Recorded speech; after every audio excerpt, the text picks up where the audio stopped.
ወይዘሮ መና ባለቤቱ ላይ የግድያ ሙከራ በማድረግ ወንጀል ከፖሊስ በቀረቡ ማስረጃዎች እንዲሁም የቃል ምስክርን ጨምሮ ጥፋተኛ ሆኖ ፍርድ ቤቱ ስላገኙት በ2 ዓመት እስራት እንድትቀጪ ወስኗል። መዝገቡ ተዘግቷል። ወደ መዝገብ ቤት ይመለስ። የይግባኝ መብቱ እንደተጠበቀ ነው ብለዋል። ዮሴፍ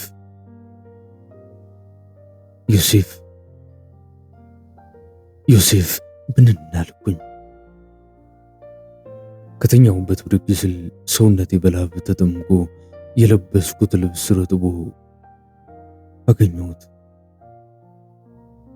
ከድንጋጤ ብዛት ስንት ሰዓት እንደሆነ ስልኬን አንስቼ ተመለከትኩኝ። ከሌሊቱ 9 ሰዓት ከ3 ይላል።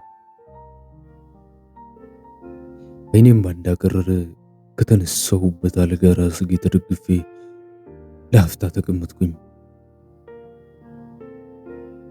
በሐሳብ ወደ ኋላ እንደተመለስኩኝ በዛው እንቅልፍ ጣለኝ። እዚህ ስራ ላይ ከሁሉም ወጣቶችን ሳወራ በጣም አዝናለሁ። ከየቤቱ ያልወጣ ብዙ የታመቀ ህመም አለ። እንደገል ከገቡበት ለመውጣት እንኳን የተጨነቁበት ቤተሰብም እነሱም ያላወቁትና ያልተረዱት ብዙ ህመም አለ። ተስፋ መቁረጥ ደግሞ ትልቁና ዋነኛው ነው። ያ ደግሞ ለወጣት ትልቁ ጠላት ነው። ጉልበትና አቅም የሚያሳጣ ትርጉም የሌለው ህይወት እንዲኖሩ ያደርጋል። ከብዙ በጥቂቱ የሁለቱ ወጣት ታካሚዎች ታሪክ ደግሞ አሳዛኝ ነበር። ዮናታን ይባላል።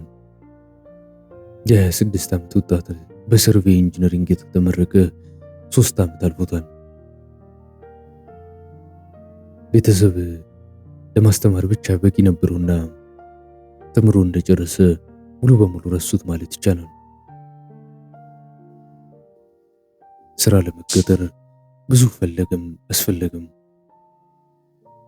በተማረበት ቀርቶ በተገኘው ለመስራት ብዙ ደከመ። አስታውሳለሁ በስተመጨረሻ ስለገባበት ነገርና ጀምሮት መቆም ስላቃተው ራሱን በራሱ ማርካት ሱስ ሲያጫውተኝ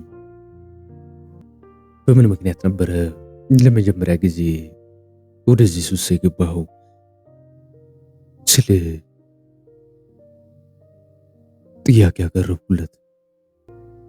ግራ በገባው ስሜት ውስጥ ሆኖ ምላሽ ሰጠኝ። ወጣትነትና ስራ፣ ገንዘብ ማጣት ፈጽሞ ጠበኛ እውነታዎች ናቸው። አንዳንዴ ደግሞ ተስፋ ስትቆርጪ ለምንም ነገር ግድ የለሽ ትሆኛለሽ። ካለሽበት ጭንቀት ለመውጣት በዚህ ጊዜ ብዙ አይነት ሱሶች ትጀምሪያለሽ። በእርግጥ እንደ ጫትና ሲጋራ የመሳሰሉት ሱሶች ብዙም ባይኖሩብኝም ግን በጓደኞች አማካኝነት ከሰማሁኝ በኋላ ነበር ለመጀመሪያ ጊዜ በራሴ ስልክ ማየት የጀመርኩት ብሏልና በረጅሙ ተነፈሰ። ታዲያ ካለህበት ጭንቀት መላቀቅ ችለህ ነበረ? ለምንስ ነበር የሴት ጓደኛ መያዝ ያልፈለግከው? ነው ወይስ ነበረ ስል ጠየቅኩት። እኮ ነው ሲመስለኝ ደስ የሚል የልጅነት ስሜት የታከለበት ንጹህ የሆነ ከግንዛቤ የራቀ ፍቅር ያለው ድሮ ልጅ ያለን ማለቴ ተማሪ ያለን የምናፈቅረው ነው መሰለኝ። አሁን ላይ ከሌለሽ አይደለም ፍቅረኛ ከቤተሰብ ጫና ራሱ መራቅ አትችይም። ይሄኛው የዕድሜ ክልል ሁሉንም ነገር ቀድመን አገናዝበን የምናከናውንበት ነው። በዚህ የዕድሜ ክልል ላይ ያለች የትኛዋም ሴት ልጅ ካለው ጋር ነው መሆን የምትፈልገው። ምክንያቱም ህይወት ይሆነኛል ከምትለው ቤቷን መቀለስ ስለምትፈልግ ነው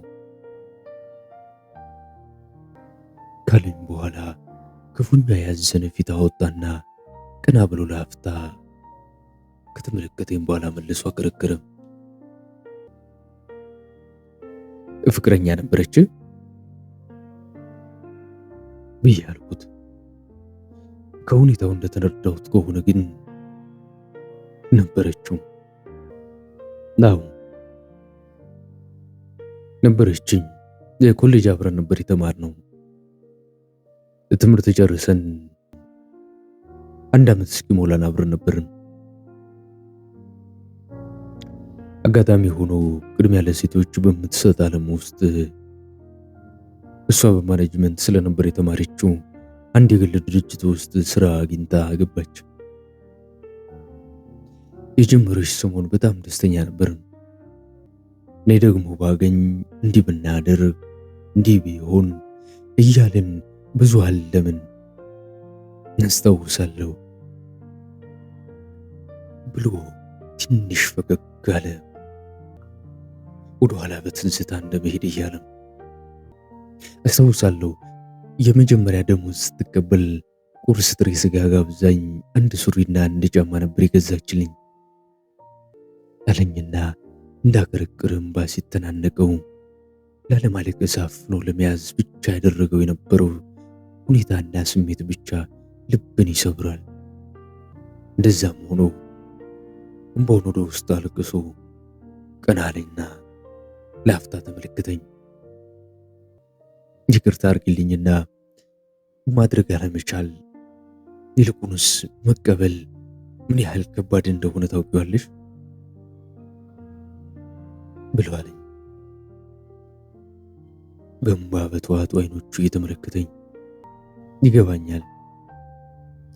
በዛው ልክ ደግሞ ቢኖረን ጥሩ ነገር ለምንወዳቸው ሁሉ ማድረግን እናስባለን። በዛው ልክ ደግሞ ገንዘቡን ሲያገኙ እውነቱ ተጋጭቶባቸው ለማንም የማያስቡ ይልቁንስ እንደልባቸው የሚዘሉበት የሚወዷቸውን የሚረሱ ትላንታቸውን የማያስታውሱ ከንቱ ሆኖ መቅረትም አለ። ይህንን ማወቅ መቻል አለብህ ብዬ አልኩት። ነገሩ ልክ ነሽ። ገንዘቡን ስንይዘው ነው ትክክለኛ ማንነታችንና ፍላጎታችን የሚወጣው አለኝና ተመልሶ አገረገረው። ከዛስ ማለቴ ከፍቅረኛ ጋር ብዬ ካቆምበት እንዲቀጥል ሳስታውሰው ጨዋታውን ቀጠለ።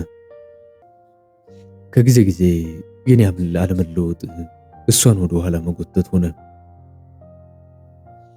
በስራ አጋጣሚ እሷም ብዙ የተሻሉ ሰዎችን ማወቅ ቻለች። አልፎ አልፎም በመኪና መሸኘት ጀመረች። በእርግጥ እሷ ባትፈልጋቸውም ከጊዜ ጊዜ ግን እኔም በራሴ ተስፋ መቁረጥ ጀመርኩኝ።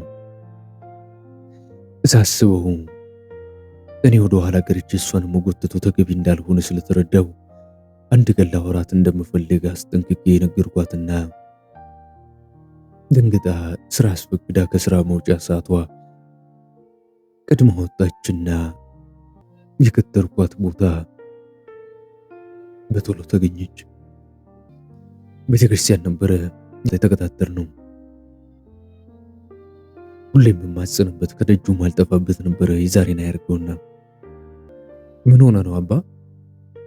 ምን ተፈጥሮ ነው ብላ አለችኝ እንደደረሰች። ተቀመጪ፣ ምንም አልሆንኩም፣ ማውራት ስለፈለግኩኝ ብቻ ነው ብዬ አልኳትና አጠገቤ ተቀመጠች። ምን እናውራ? ፊት ደግሞ ምን ሆኖ ነው አባት ብላለችኝ። እዶም ስሜታዊ ሆኜ ጠራኋት። በሙሉ ስሟ ጠርቻት ስለማላውቅ ድንግጣ ተመለከተችኝና አይኖቿን በእንባ እያቀረሩ ነበረ። አባት እኔን ሄደው ምን ሆነ ነው? ምን ሆነ የተከፋው? ንገረኝ እስኪ ብላለችኝ። በዚህ ሁኔታም ጭንቅላቷ ለኔ ነበር የሚያስበው። አይኖቿን ለአፍታ ተመለከትኳቸውና የሚያሳሱ አይኖቿ በእንባ ሲታጠቡ ሳስበው ሆድ ባሰኝ። መኖሬን ነበር የጠላሁት። እደውም መለያየት አለብን በቃ ብዬ አልኳት። እሷን ማየት ከብዶኝ ወደ ቤተ ክርስቲያኑ እየተመለከቱ አንዳች ስሜት ልቤን አፍኖት ትንፋሽ እያቃተኝ ሰውነት ያጥንት የሌለው ይመስል እየቀለለኝ ነበረ። እንደ አባት ምን ማለት ነው? ስለምን መለየት ነው የምታወራው? ብላለችኝ እንባዋ እያቀረረ አይኗ። መለየት አለብን ሄዶ ወደኋላ ላስቀርሽ አልችልም። የራስሽን ህይወት መጀመርም አለብሽ። ማግባትም ሆነ መውለድ ብቻ የራስሽን ህይወት መኖር አለብሽ። እኔ ገና ብዙ ይቀረኛል። የሴት ዕድሜ እንደሆነ ወርቅ ነው።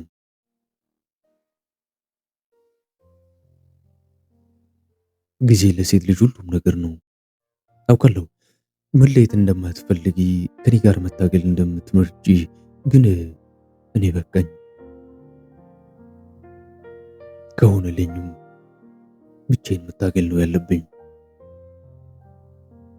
እስካሁንም ለኔ ብለሽ የሆንሽው የኖርሽውም ይበቃሻል። እስኪ ደግሞ ነፃ ላውጣሽ። ነፃ እንድትሆኝ እፈልጋለሁ። ለኔ ልዩ ነሽ፣ ታማኝ አፍቃሪ፣ እውነት የሆንሽ ሴት ነሽ። ግን ከዚህ በላይ ለኔ ራስሽን መስዋዕት ስታደርጊ ማየት አልፈልግም። በቃኝ ደው ብዬ አልኳት። ይህንን ከተናገርኩኝ በኋላ ይልቀኝ እንደው ብዬ ራሴን ባዳምጠው ይባሱኑ በድን እየሆነ ውስጤ የጨለመና እየሞተ መጣና አንደኛውን ጨርሶ ጸጥ አለ። አባት እባክህን የማይሆን ነገር አትናገር፣ አንለያይም። ከአንተ ውጭ ማፍቀርም አልችልም። የማልወደውን ሰው አግብቼ እንድኖር አታርገኝ። ለማልወደው አትስጠኝ። ሁሉም እኮ ይለወጣል ብቻ እያለች ብዙ እየተናገረች ለመነችኝ። እንደማይሆንና መልካሙን ሁሉ ተመችኝላት ከህይወቷ እንደወጣሁኝ አስረግጬ ነግሬያት በተቀመጠችበት ጥያት ሄድኩኝ። የት እንደሚሄድ ባላውቅም ቤት ግን መግባት አልፈለግኩምና ዝም ብዬ መራመዴን ቀጠልኩኝ። ብዙ አልኩኝ፣ አወጣው፣ አወረድኩ። ልክ አረኩ አላረኩኝ ባላውቅም ነገር ግን የሚበጃትን እንዳረኩኝ ደግሞ አሰቡ ብሎ አለኝና በትዝታ ወደ ኋላ ትንሽ ተጓዘ። ያዝ እንካዋ ትንሽ ደግሞ እንረፍ ብያልኩኝና ውሃ አቀበልኩት። አመሰግናለሁ አለኝና ከውሃው ላይ ጎንጨት አለና ጨዋታውን ቀጠለ። ከዛ በኋላ ፍቅረኛ ለመያዝ ብዙ ሞክሬያለሁ፣ ግን ብልጠት ያለባቸው እንጂ ፍጽሞ ፍቅርን የሚሹ አልነበሩም። በእርግጥ ፍቅረኛ ለመያዝ አስቤ ሳይሆን ጀስት ራሴን ቼክ ለማድረግ ነበር። የማፈቅር ራሱ አይመስለኝም ነበር። ለዛ ነበር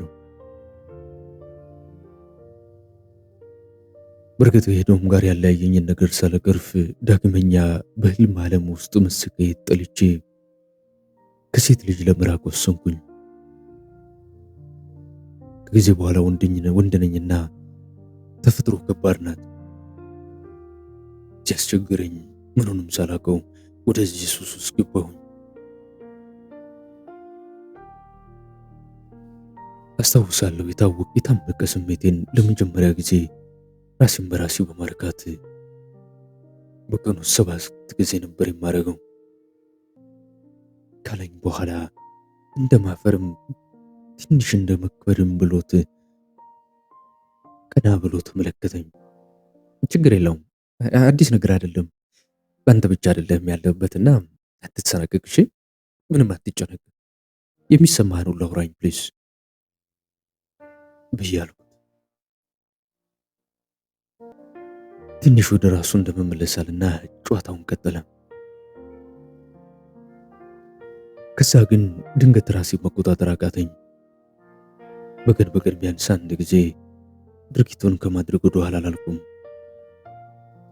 ሰውነት እያለቀ ተስፋ መቁረጥ፣ ራሴን መውቀሱ ደግሞ ሊያሳብደኝ ደረሰም። ከምንም በላይ ጸጸቱን አልቻልኩትም ነበርም። በእርግጥ ድርጊቱን እስከማድረግ እንጂ ከዛ በኋላ ራስን አጥፋ ነው የሚለኝ። ከምወደው ቤተ ክርስቲያንም አስቀረኝና ከቤት የማልወጣ ከሴት ጋርም ፈጽሞ መቀራረብ የማልችልና የማልፈልግ አረገኝ ብሎ ነበር ያጫወተኝ። የእሱና የሌሎቹም ወጣት ታሪኮች በዚህ ስራ አጋጣሚ ብዙ ካስተዋልኳቸው ውስጥ በጣም ያሳዝኑኛል። ወጣቶች ተነስቼ ወደ ስራ እየሄድኩኝ መንገድ ላይ ድንገት ስልክ የጠራ ትዕግስት ነበረች። አለው ትዕግስት ብዬ አልኩኝ። ሰላም መናዬ ደህና ነሽ ብላለችኝ።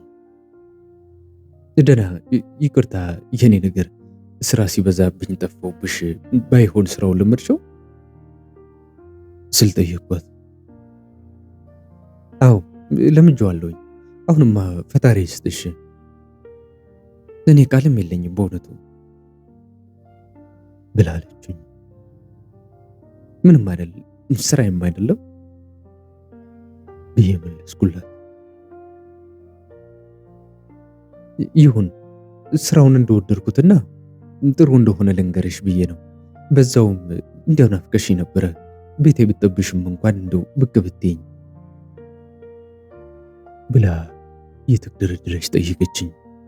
እስኪ እሺ የዛሬ ውሎዬን ልወቅና ቀድሜ ያሳውቅሻለሁኝ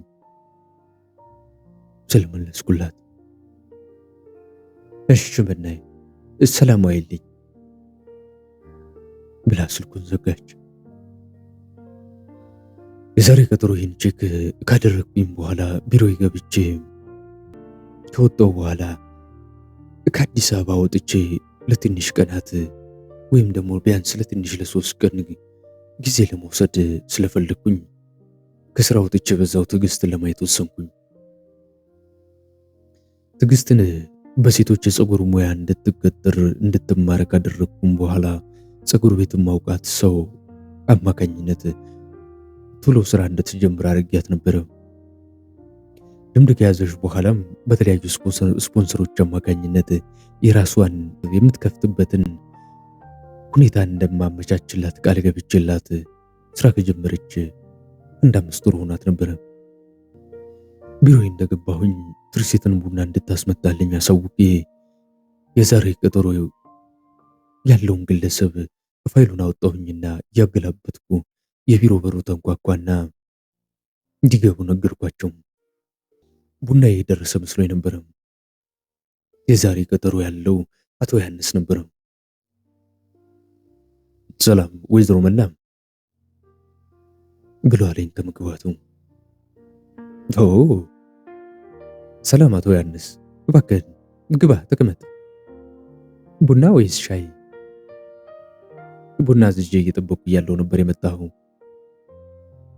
ብዬ አልኩት። ለእኔም እንደዛው ይሁና እንመሳሰል አለኝና ቡና እንደሚፈልግ ገለጽልኝ። ጥሩ ግን በአሁኑ ደግሞ ደህናም ትመስላለህ፣ ከባለፈው ስሜት ጥሩ ላይ ነው ያለው ብዬ ያልኩት የፊቱን ጸዳል ተመልክቼ። ያው በጣም ደህና ነኝ ከምብልሽ በላይ። ባለቤቴም በእውነቱ ምን እንዳልሻት ባላውቅም ብሎ ፈገግ አለ። እውነት በላይ በጣም ደስ ይላል። በእውነቱ በዚህ አጭር ጊዜ ውስጥ ለውጥ ይመጣል ብዬ አላሰብኩም ነበር ብዬ አልኩትና ፈገግ አልኩኝ። አቶ ዮሐንስ የሞባይል ቤት ያለው ነጋዴ ነው። የተለያዩ ኤሌክትሮኒክሶችን ከዱባይ ያስገባል። አስታውሳለሁ የዛሬ 4 ወር ነበረ የመጨረሻ ቀጠሮ የነበረው። ካገባሁም ዓመት ከ6 ወሬ ነው። ባለቤቴ ውብና ቆንጆ ስርዓት ያላት ጥሩ ሚስትም ነበረች። ሆኖም ግን የምፈልገውን አይነት ባህሪ ላገኝባት አልቻልኩም ነበርም። ልጅ ማራኪና ሳቢ፣ ስሜት ቀስቃሽ ስትሆን እንዳለው እንደዛም ሲሆን ነው ቤቱን የሚለው ወንድ ልጅ አይደል እንዴ? ምንም ሳይጎልባት ግን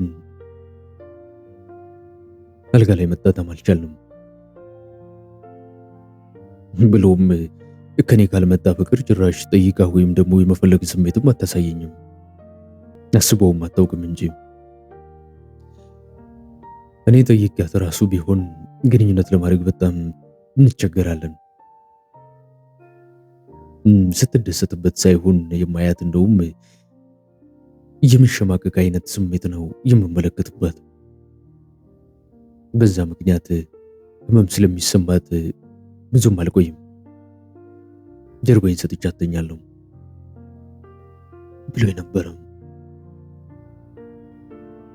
በዚህ መሃል 1-2 ያልን ወደ ፍቺ ሳይደርሱ በፊት የሱ አይነትና ተቀራራቢ ታሪክ ብዙ እንዳለ አጫውቸው ትንሽ እንደተረጋጋ አስታውሳለሁ።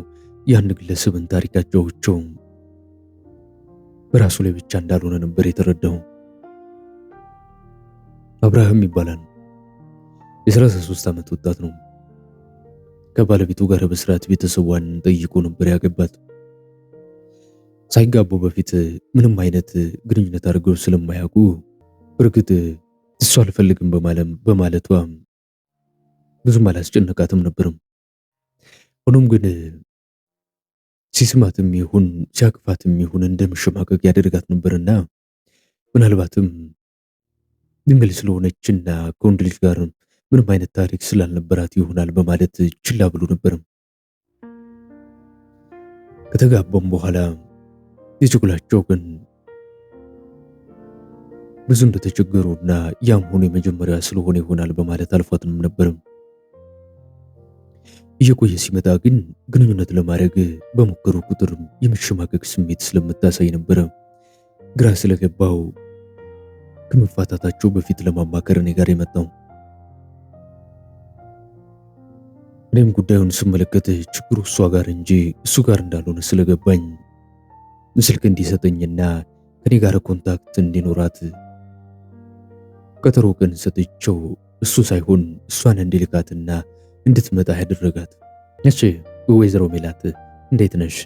ይቅርታ እንግዲህ ባለቤትሽ እኔ ጋር መጥቶ ነበርና ቀጠሮ የያዘልሽም ከሱ ጋር በመመካከር ነበረ።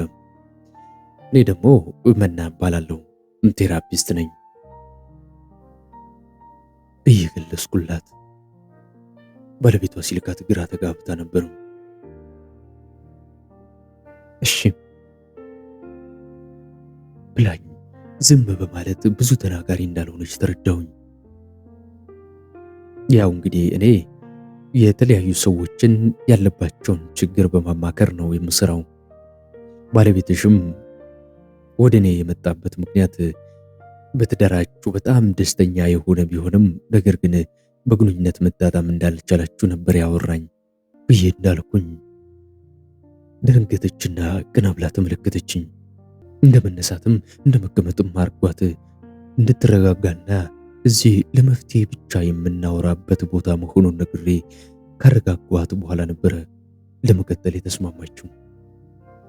ተረጋጊሽ፣ ምንም ነገር ይሁን እኔ በምችለው አቅም ሁሉን ነገር አግዝሻለሁ። አሁን ብቻ ካንቺ የምፈልገው ልክ ነፃ ሆነሽ እንደምታወሪያት ታላቅ እህትሽ እንድታይኝና ሁሉንም ነገር እንድታወሪ ነው። ኦኬ?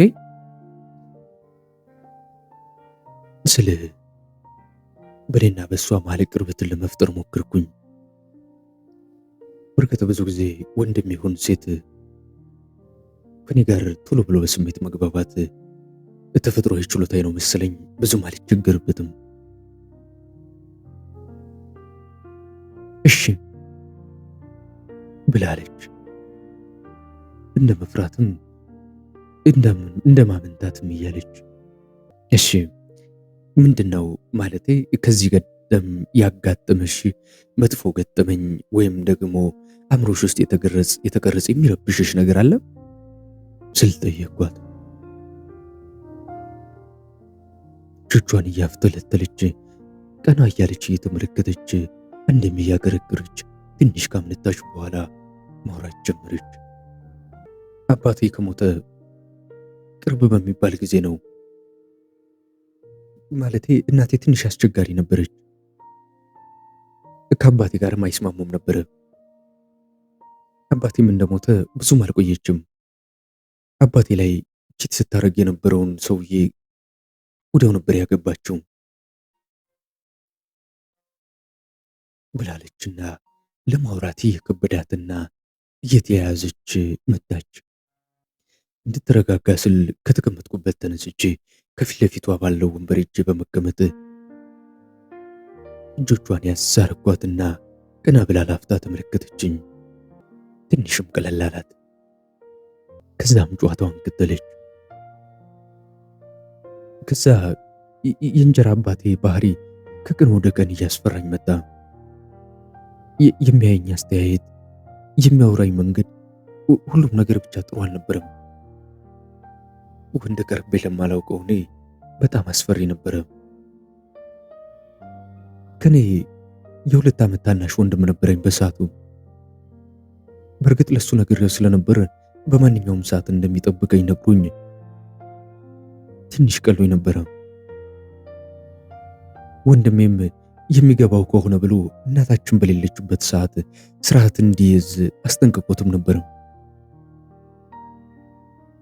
ነገር ግን ምንም የሚገባው አይነት አልነበረምና ይባሱኑ ለእናቴ ያዶርዬ ልጅሽ ዛተብኝ ወይ እሱ ወይ ደግሞ ነው ይወጣለሁኝ ብሏት ወንድሜ ላይ መታብዶ ነች።